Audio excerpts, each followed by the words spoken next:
আসসালামু আলাইকুম বন্ধুরা, সবাই কেমন আছেন? তো আশা করি সবাই ভালো আছেন এবং যে যেখান থেকে ভিডিওটা দেখছেন আশা করি সবাই সুস্থ আছেন। আজ যে বিষয়টা নিয়ে আপনাদের সাথে কথা বলতে এসেছি সেটা হচ্ছে, অনেকেই অনেক ধরনের প্রশ্ন করেন, সেগুলা আমার মুখস্থ রাখা খুবই টাফ ছিল, এজন্য আমি লিখে রেখেছি। আর এখানে আমার কাছে 8টা প্রশ্ন আছে, এই প্রশ্নের উত্তরগুলো আপনাদের দিতে চলেছি। তো এই প্রশ্নগুলো আপনাদের জানা অত্যন্ত জরুরি। যারা কিরগিজস্তানে আসতে চান এবং কিরগিজস্তানের বিষয়ে জানতে চান তাদেরকে এই প্রশ্নগুলি অবশ্যই জানা জরুরি এবং এই প্রশ্নের উত্তর অবশ্যই জানা অবশ্যই আপনার প্রয়োজন। তো এই প্রশ্নগুলো কি এবং এর উত্তরগুলো কি সেগুলো আমি আজ এই ভিডিওতে আলোচনা করব। তো যারা আমাদের চ্যানেলটি এখনো সাবস্ক্রাইব করেননি তাদের কাছে অনুরোধ করব আমাদের চ্যানেলটিতে সাবস্ক্রাইব করে দিন এবং পাশে থাকা বেল আইকনটি অবশ্যই প্রেস করে দিন। আর ভিডিওটা যদি ভালো লেগে থাকে তাহলে অবশ্যই ভিডিওতে একটা লাইক দিবেন। তো চলুন বন্ধুরা, দেরি না করে ভিডিওটা শুরু করি।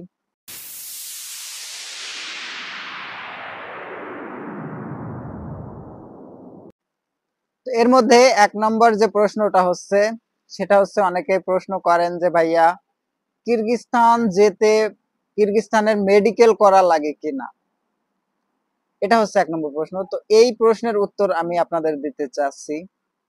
কিরগিজস্তান যেতে মেডিকেল করা লাগে কি না এটা বলে দেব যে ভাই, কিরগিজস্তান যদি ভিসা আবেদন করতে হয় এবং কিরগিজস্তান আসতে হয় তাহলে কিরগিজস্তানে আসার জন্য কোনো মেডিকেলের প্রয়োজন নাই।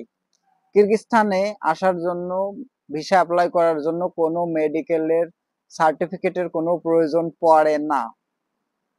এটা ছিল 1 নম্বর প্রশ্ন। এরপর বলবো 2য় নম্বর প্রশ্ন কই। 2য় নম্বর প্রশ্নটা করেছেন, ভিসা কতদিন সময় লাগে আসতে, মানে ভিসা আসতে কতদিন সময় লাগে। এটা বলে দেব যে ভাইয়া, আপনার পেপার ডকুমেন্ট সাবমিট করলে সর্বোচ্চ গেলে 15 থেকে 20 দিনের ভিতরে আপনি ভিসা পেয়ে যাবেন।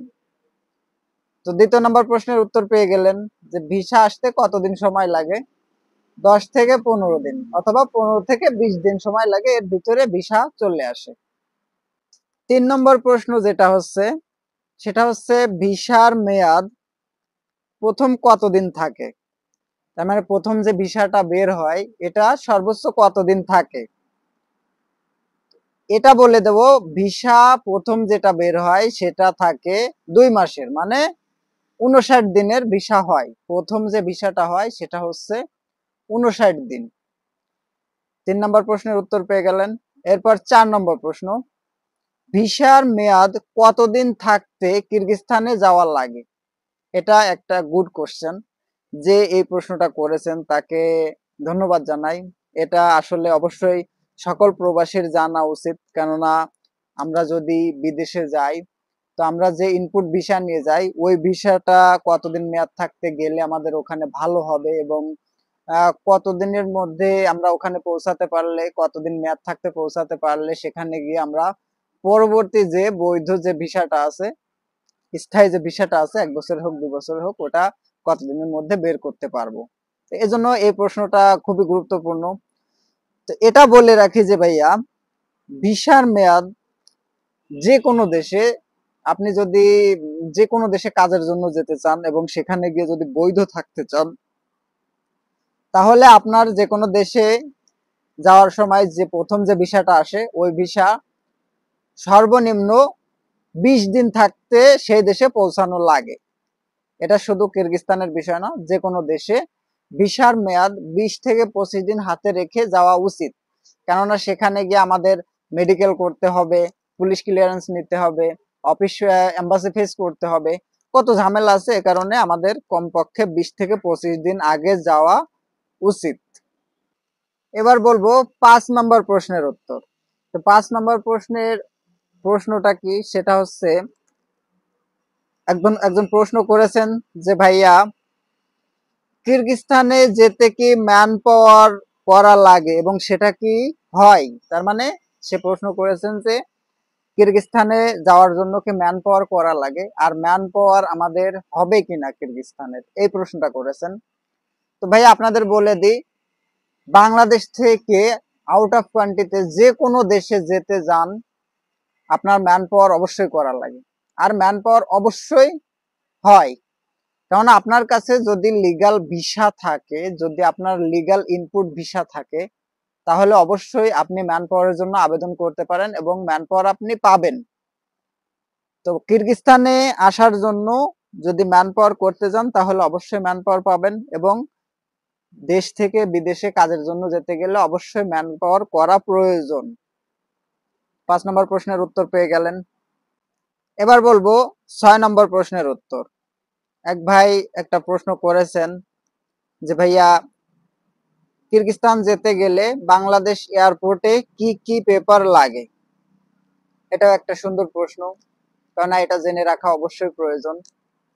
তো কিরগিজস্তান কেউ যদি আসতে চান, তাহলে বাংলাদেশ এয়ারপোর্টে সর্বপ্রথম যেটা লাগবে সেটা হচ্ছে কিরগিজস্তানের ইনপুট ভিসা, তারপর আপনার ট্রেনিং সার্টিফিকেট, তারপর ম্যান পাওয়ার, এরপর ট্রাভেল ইন্স্যুরেন্স, এরপর আপনি যে কোম্পানিতে যাচ্ছেন সেই কোম্পানির একটা কন্ট্যাক্ট পেপার, তারপর লাগবে এয়ারলাইন্স টিকিট, যে প্লেনে আপনি যাচ্ছেন সেই প্লেনের টিকিট এবং যেখানে যাচ্ছেন সেখানের টিকিট। তো 6 নম্বর প্রশ্নের উত্তর পেয়ে গেলেন যে কিরগিজস্তান যেতে গেলে বাংলাদেশ এয়ারপোর্টে কোন কোন পেপার লাগে। 7 নম্বরে একটা ভাই কমেন্ট করেছেন এবং প্রশ্ন করেছেন কমেন্টে যে ভাইয়া, কিরগিজস্তানে যেতে বাংলাদেশ থেকে ডাইরেক্ট কিরগিজস্তানের ফ্লাইট হয় কি না? তার মানে বাংলাদেশ থেকে কিরগিজস্তানের ডাইরেক্ট কোনো ফ্লাইট হয় কি না। এটা একটা ভালো প্রশ্ন, এটাও জেনে রাখা উচিত। তো আপনাদের বলে দিই যে ভাইয়া, বাংলাদেশ থেকে ডাইরেক্ট কিরগিজস্তানের কোনো ফ্লাইট নেই। কেন নেই সেটাও আমি নেক্সট একটা ভিডিও বানাবো, সে ভিডিওতে দিব। এটা বলে রাখি যে বাংলাদেশ থেকে ডাইরেক্ট কিরগিজস্তানের কোনো ফ্লাইট নেই। কিরগিজস্তানে আসতে হলে আপনার একটা ট্রানজিটে আসতে হবে, তাতে যে কোনো দেশে ট্রানজিট দিতে পারে। বেশিরভাগ কোথায় দিই? দুবাই এবং তুরস্ক, এই দুইটা এয়ারপোর্টে বেশিরভাগ আমাদের ট্রানজিট করে তারপর কিরগিজস্তানে আসতে হয়। তো যে ভাইয়া প্রশ্নটা করেছেন, আশা করি যে ভাইয়া আপনার প্রশ্নের উত্তর আপনি পেয়ে গেছেন। 8 নম্বরে যে ভাইটা প্রশ্ন করেছেন সেটা হচ্ছে, কিরগিজস্তানে বাংলাদেশের দূতাবাস আছে কি না? একটা প্রবাসীর যখন বিদেশে যায় কাজের জন্য, বিশেষ করে তার এই বিষয়টা অবশ্যই অবশ্যই জানা যায়। এই যে প্রশ্নটা করেছেন, যে ভাইয়া প্রশ্নটা করেছেন, তাকে অসংখ্য অসংখ্য ধন্যবাদ, এবং আমি মনে করব আসলেই আপনি আসল একটা প্রবাসী, একটা রেমিটেন্স যোদ্ধা আপনি। কেননা এই প্রশ্নটা অনেকেই জানে না এবং অনেকেই করে না।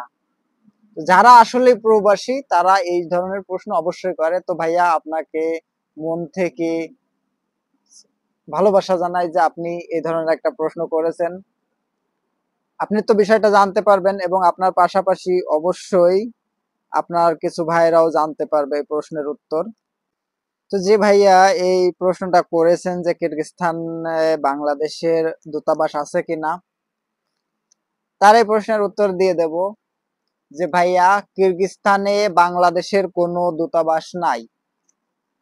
আর এটা সত্য ঘটনা, কিরগিজস্তানে বাংলাদেশের কোনো দূতাবাস নাই। তো আশা করি যে ভাইয়া আপনি আপনার প্রশ্নের উত্তর পেয়ে গেছেন যে কিরগিজস্তানে বাংলাদেশের দূতাবাস আছে কিনা। তো বাংলাদেশের দূতাবাস কিরগিজস্তানে নেই। এটা কেন নেই, কি কারণে নেই, সেটা আমি নেক্সটে আরো একটা ভিডিও বানাবো। এই একই ভিডিওতে সব ধরনের প্রশ্নের উত্তর দিতে গেলে ভাইয়া আমি পারি না। তো আশা করি যে সকল ভাইয়েরা প্রশ্ন করেন সবার প্রশ্নের উত্তর আমি দেওয়ার চেষ্টা করব। তো সামনে আমি আরো একটা ভিডিও রাখবো, আরো কিছু প্রশ্ন আমাকে করেন অনেক ভাইয়েরা, তো তাদের প্রশ্নের উত্তর আমি সামনে আরো একটা ভিডিও বানাবো, সেটাতে তুলে ধরবো। তো আশা করি এই যে 8টা প্রশ্ন এবং যে উত্তরগুলা দিলাম তাতে আশা করি আপনারা ক্লিয়ার হয়ে গেছেন কিরগিজস্তানের বিষয়ে, কত কি লাগে কি না লাগে, কত পেপার ডকুমেন্ট লাগে কি না লাগে। সামনে যে নেক্সট যে ভিডিওটা আমি বানাবো সেটা হবে কিরগিজস্তানে মনে করেন যে যারা আসতে চান তাদের অবশ্যই এই সমস্ত প্রশ্ন এবং প্রশ্নের উত্তর জানা উচিত, এবং যে সমস্ত ভাইয়েরা আসতে চান তাদের যে কোনো ধরনের প্রশ্ন আপনারা করতে পারেন, অবশ্যই আমি আপনাদের প্রশ্নের উত্তর দিব এবং চেষ্টা করব আপনাদের সহযোগিতা করার। তো আজকে আমি ভিডিওটা এই পর্যন্তই রাখছি, সামনে আরো কিছু ভিডিও দেব, অনেক ধরনের প্রশ্ন আমার কাছে পেন্ডিং আছে, সেই প্রশ্নের উত্তরগুলো দিব।